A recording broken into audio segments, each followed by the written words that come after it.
Welcome to Gas, Poetry, Art, and Music. I'm your host, Belinda Subraman.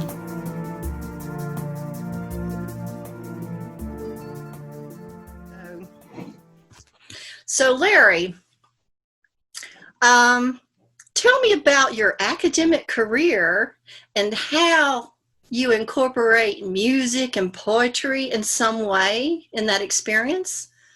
Sure. So at UTEP, I am Professor Lesser. Yes, that rhymes. And I study the teaching and learning of math and statistics. And I know it's hard to believe because you and I know that STEM is so important and so cool, right? But some students come with some negative attitudes about math class, math teachers. And so one way I try to disrupt those stereotypes is by sharing how math connects to anything in the real world, even song and poetry. And in fact, about 3/4 of my songs and poems, I would say, are STEM related. So it's just been a lot of fun. I get called the math musician and things like that. It's just, I'm not the only person who brings in my personal life like that, because like UTEP has Dr. Skateboard who teaches physics using his skateboard, right? So I bring in songs. I bring in my guitar a couple times a semester, Oh, wow. And STEM is incorporating like all the humanities or just different areas of life into the subject. Is that what that is? Oh, STEM stands for science, technology, engineering, and mathematics. So it's like the inhumanities, not the humanities. But again, my job is to try to show that these things are not as separate as we think they are. And in fact, one of the big buzzwords now is STEAM, where you add A for the arts into STEM, making it STEAM. And so there's a lot of outreach and research being done with that. And so it's just been a lot of fun. I've even gotten an NSF grant that just ended last month to make interactive songs to teach statistics. So there's lots of fun ways to bring this together, even though I know today we're just talking about the STEM poetry stuff, but the music has been a lot of fun too. Right. Well, tell us a little bit about some of your music adventures, like your album, etc. Oh, thanks. Yeah, so I kind of write music in 3 genres. One is kind of a general secular singer-songwriter kind of thing. I released a cassette album back in 1992, which kind of shows how old I am, I guess.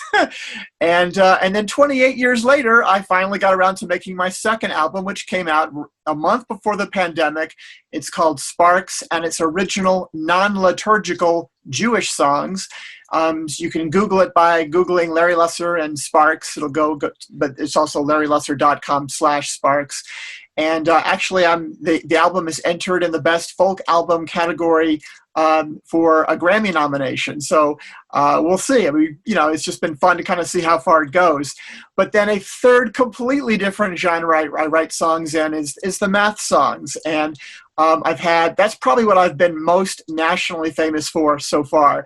For example, I won first place in the Pi Day of the Century Song Contest sponsored by the National Museum of Mathematics. I took the perfectly good song American Pie by Don McLean and rewrote it to be about the number pi, which is the distance around a circle divided by the distance across the circle. So I do things like that. And again, students come to class with a pretty low bar of expectations. And so when you do something that involves singing or something, you get their attention in 1 minute in a way that nothing else I could have done would. So it makes it more fun for me, and it certainly keeps the students awake too.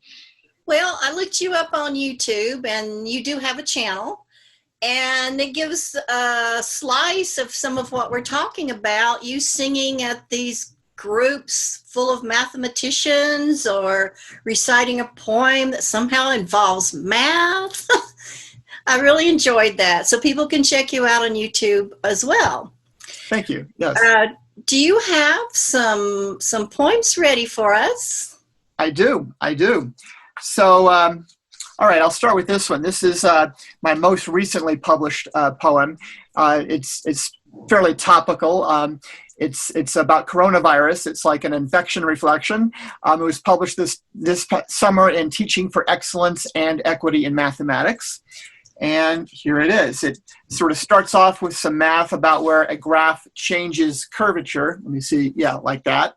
But goes on to explore the word inflection in the domains of linguistics and communication. So again, showing that a word can have meaning in mathematics and also outside of mathematics. Here we go. The point of inflection is where towering terror of cumulative cases finally slows its rise. The point of inflection of that logistic curve depends on logistics of testing, tracing, and distance. The point of inflection is to let our words show number, person, mood, tense, distinguishing case and cases, infect and infected, dense and denser. The point of inflection is how the rise and fall of our voice shows tone beyond what's typed in chat windows. The root of inflection is the Latin word meaning to bend, like a curve, a government, arc of the moral universe, or us. Okay. Here's another one. So one stereotype a lot of people have about math is not only is there only one right answer, but there's only one right way to get that answer. And I mean, it's just not true. Like, for example, there's hundreds of ways to prove that the Pythagorean theorem is true, for example. And so even something as basic as arithmetic, there are several different cultures have different algorithms of how to do things as simple as long division that can look so different that some teachers won't realize they're just as mathematically valid. And so that's what inspired this song. It's called Division. In a New Mexico primary school, in view of the new bollards, Maria takes on the division problem. To buy the $123 medicine he needs, how long at his $7 an hour job must Juan work? Maria does it how her Mexican abuela taught her, each subtrahend kept in her head. Not seeing how different layout yields the answer, her teacher scolds, do it the right way. What dividends if we could share alternative means to reach fact, not alternative facts to reach mean? All right, like that. Thanks. All righty. Thank you so much, Larry, for sharing your poetry and telling us a little bit about your work. Thank you so much. I hope people check out your YouTube, your album, which is called again?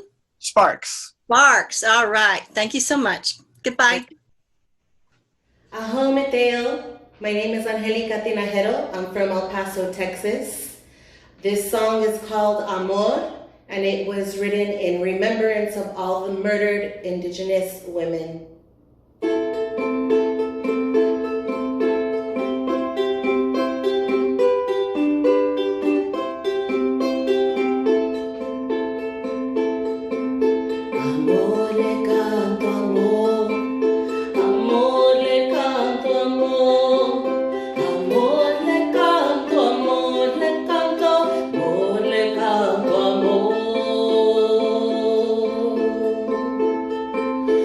Bye.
missing and murdered. We pray for their families that are mourning their loss.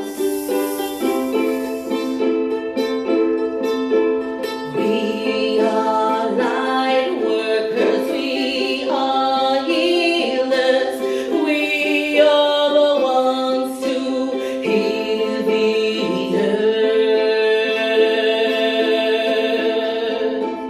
We are light, we are love, we are the ones to heal the earth.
What else do you do in your life that affects your poetry? Well, I'm a father, and a husband, and a son. You know, those are the big ones. I'm a recovering addict, and I'm a software developer. Well, there you go. Software developer. Does that mean you do the computer languages? I'm not even. Yeah. Yep. So you're pretty sharp then. I don't know about that, but you know, there's lots of need for it. So I've been lucky in that regard. Have you been a computer programmer for years, or is this something relatively new for you? I have been writing code probably since I was about 10 or 11 years old. Not always consistently, but I was first exposed to it pretty young. So I've been doing it professionally for probably 5 or 6 years, something like that. Well, you sure don't brag about it. It's hard to find out these things about you. So you're able to work from home just fine, I guess. Yeah, I actually, I've worked from home pretty much the entire time I've been a software developer. So the pandemic really didn't change much other than who was in the house and when. Ah, okay. Well, about how long have you been writing poetry? And do you remember why you even started or who influenced you? I've written poetry just about as long as I can remember. And I remember the first poets that really excited me were when I was a kid, Dan Petruski and Shel Silverstein. They were really... something about them, it just really knocked me out.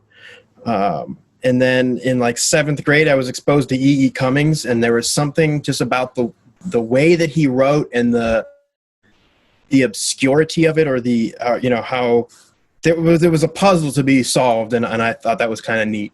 Ah, well, do you have some poems ready for us? Sure.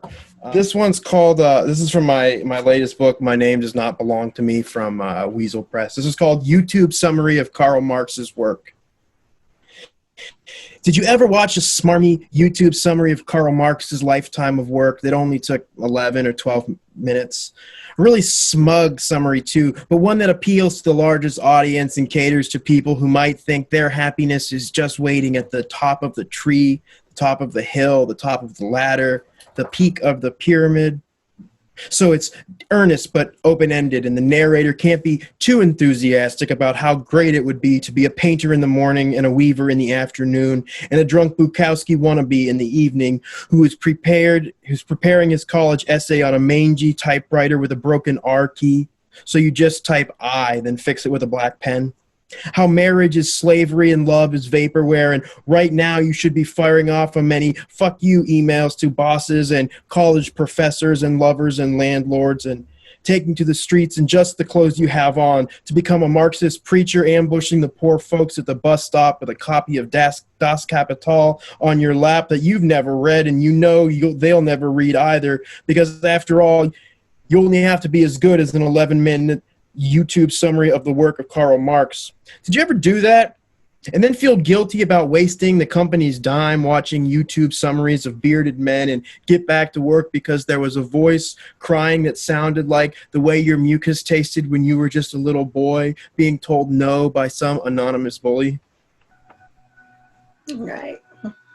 Okay. This is called My Name, and this is where the title of this book came from. My name does not belong to me. It belongs to litter left on the side of the road. Overdraft notices, explanation of benefits, parking tickets, philosophy class notes, little scraps of poems I wrote when I was half awake and loved like they were a limb that was crippled. My name belongs to Google. Says I wrote lyrics when I was 14 and they'll never let it die. Never let me forget that awkward phase where I loved some ugly girls and sung songs to them out of key. Says I was a thief when I made all those who dared to trust me just feel naive. Says I am a poet of blogspot journals and Weebly zines, runner-up laureate author of unread books. Says I am an addict. Says I am a father. Says I have a lineage. Truly, my name belongs to that man on Ellis Island who decided my great-grandfather shouldn't have something so ethnic and anglicized our last name. Now people ask if I am Persian. My name belongs to men. They must be dads if they think they're the first ones to say, Luke, I am your father, and laugh, while I say nothing and do my best to fake a laugh. Screw you, George Lucas. My name belongs to the government. Plastic ID cards, paper social security cards, income tax payments, welfare application, a file in the police station saying I might be the one to do the controlled buy to get out of a paraphernalia charge. It is no secret my name belongs to you and to me. And sometimes I feel like I'm the steward of what these three names represent. Other times I do not recognize the sunken eyes behind the smudges and the watermarks on the mirror. And I look away relieved that my name belongs to someone other than just me. All right. I like that. Thank you. So this poem is entitled To St. Jude Weeping. It will be an empty gas tank, the mile walk to the gas station in December rain, knives, gravel in your canvas shoe, a biting hangnail which grudges long sleeves. Your father's brown leather wallet, empty now in one gutter or another. What you couldn't say that won't stop ringing wide against homesick canyons, the crawl of minutes waiting for a pawn shop to open, nothing of value but hope. It will be the rust of your bones aching for a quicker calculus, kneeling before someone's door, convinced all life's secrets can fit through a keyhole. The burden of God, light sneaking past the gates of heaven. We idle, comforted only by hoarse prayers to St. Jude weeping. All right. Well, thank you very much, Luke. It's real nice to meet you in person and to hear you read your poetry. All right. I really appreciate it. I appreciate the opportunity. Thank you so much. All righty. Thank you. Yep. Bye-bye. Take care. Bye.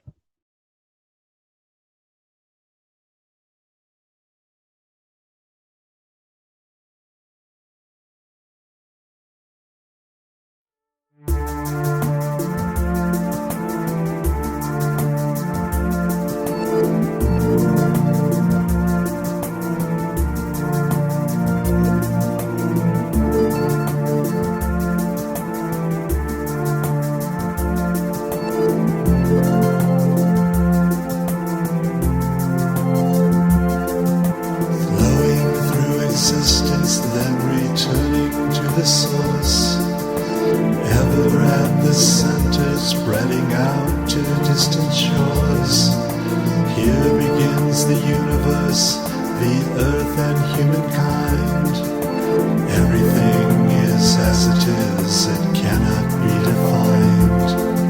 Sound within the silence, light within the darkness, strength within the weakness, abundance in the starkness, eternally unchanging, actively at rest, unlimited potential, infinity expressed.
John, tell me a little bit about your poetry journey, like about how long you've been writing, maybe who, some of the people who influenced you, or whatever you'd like to tell us about your poetry career.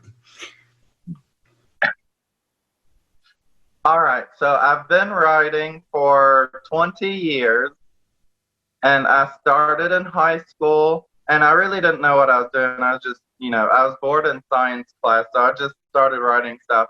And so someone's like, oh, you're writing poetry. So I started looking up poets because I wanted to know more about it, and someone said I was doing it. So the Anne Sexton and Sylvia Plath were the first really two, and then the Beat Poets, and I really enjoyed them, and were the initial beginning warming up of everything. And then later on, and I was really bad, in the beginning. The first 10 years were horrible, but it etched out my pathway. And then about 8 years ago, I started getting more into the poetry scene. Do you want to mention the magazine that you just started editing? Yes, Madness Muse Press. Someone I've talked to on Facebook posted that he needed an editor, and there was like 10 people that commented and stuff. And so I was like, well, I'm probably way too late, but I'm gonna message him anyhow because we've messaged before. And I was like, I really want the editor job. How hard do I have to nag you for it? And then he was like, well, you can have it if you want it. And so I thought it was funny. And so I started laughing. He's like, no, seriously, you can be the editor. And I was like, oh my God. It's been a dream for a very long time to be an editor. And then I went full force, and I was like, all right. I was like, here's what we're going to do. I was like, if it's cool, I know it's yours. I was like, but I have all these ideas. And he's been pretty open and pretty cool about it. And it's been really exciting. And the first issue came out Sunday, and it's submissions are open every day, and it's up to 5 poems of the best poetry you have. And the deadline is Sunday the opening for the following week is Sunday to Saturday, and then it's published on Sundays. And so every Sunday I plan on having an issue out. Okay, and they send it to your email, or is there one for the magazine? The manusmusepress@gmail.com is the magazine website, and it's in the and you can go on the website and go into the submissions to make sure you got it right. Okay. And I have all that posted all over my Facebook page. All righty. Do you have some poems ready to read to us? Yes, I do. This one is called Sending the Kidneys a Subpoena. Mother is trying to figure out this death thing, so the preparations aren't as bad. She studies her body like an encyclopedia to understand how it comes in and unlocks each symptom, signaling the shutdown. And not fragile like rice paper, fragile like shrapnel. And the epigraph is, she was not fragile like a flower, she was fragile like a bomb. And that's by Rao Singh. The axe head's weight tugs at the handle. Your grip loosens off his shoulders, letting breath exit from a balloon's neck. A quick rush. And wood splits in 2 halves which can no longer secure him to your chest. Distance becomes an orbit while air fluctuates. Thoughts spittle like 2 birds falling. The splinters wet with sap. The bond, a proposal reminiscing and drifting. Our vows now 2 fractions. An inhale incubates eggshells and infringement. All right. Thank you so much, John. Nice to meet you and to hear you read your poetry. Well, thank you, and nice to meet you too, and thank you for having me. All righty. Bye-bye. Bye.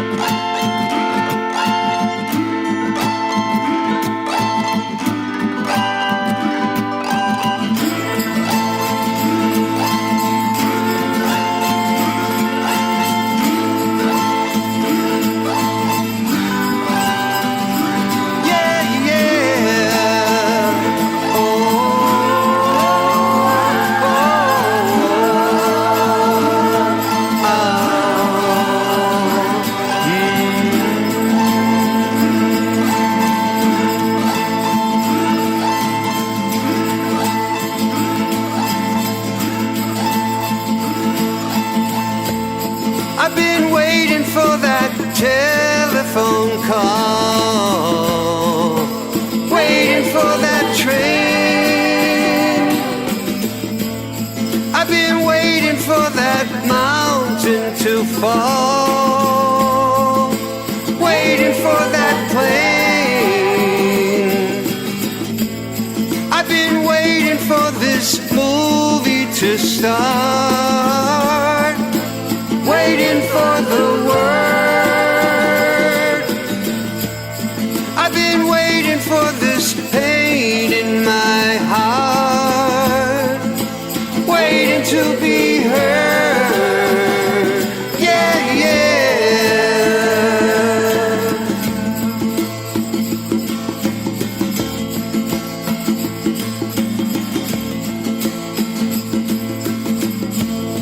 I've been waiting for the bombs waiting to be free. I've been waiting for my prayer and my calling, waiting to believe. I've been waiting for a miracle cure, waiting for my sign. I've been waiting for us all to be sure, waiting for this night. Yeah, yeah. Oh, oh, oh, oh. Yeah, yeah. Oh, oh, oh, oh.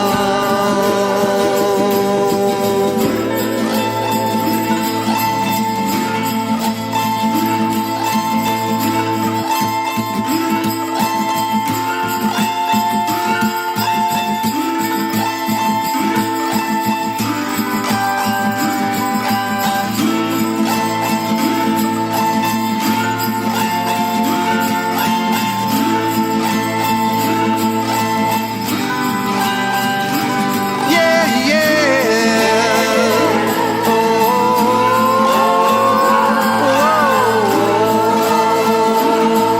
oh,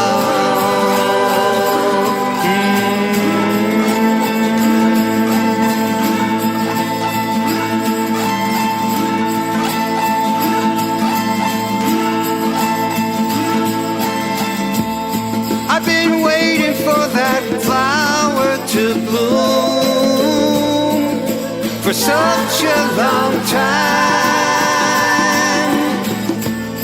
I'll be waiting for my dream to come true for the rest of my life. Oh, oh, oh, oh. Yeah, yeah. Oh, oh, oh, oh.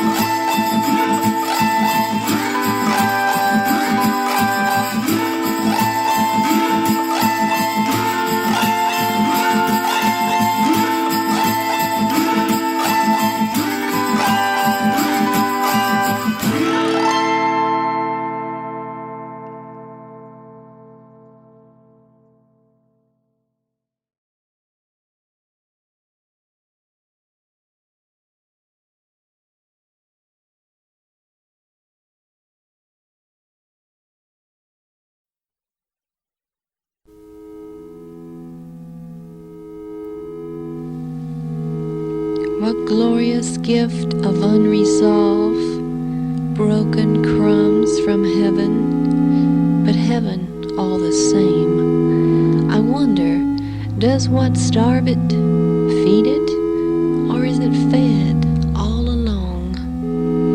What is this gift that is water to life, that is often stormy, but even the calm sea rolls and threatens to break? What is this current, electric and free, like the wind carrying, blowing in all directions, making us reach forever to find?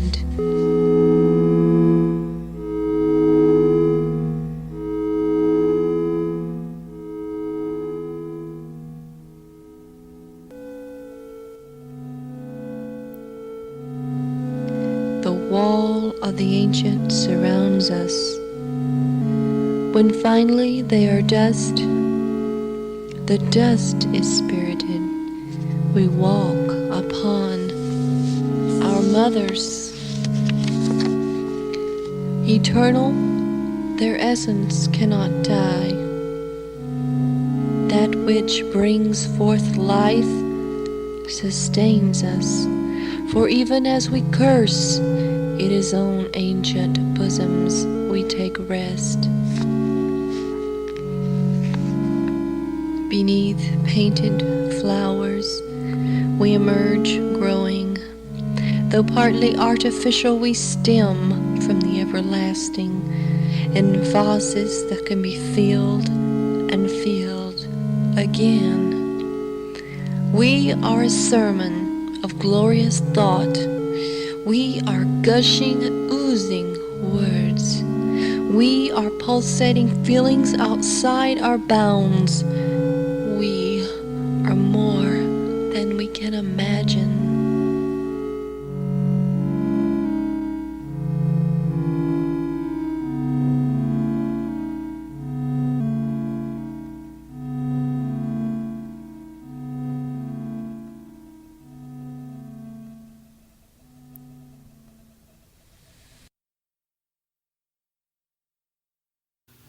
Thank you for listening and watching Gas, Poetry, Art, and Music. If you'd like to encourage us, please subscribe to our channel, like, comment if you will, share, and tell your friends about our project. And we hope to see you next time.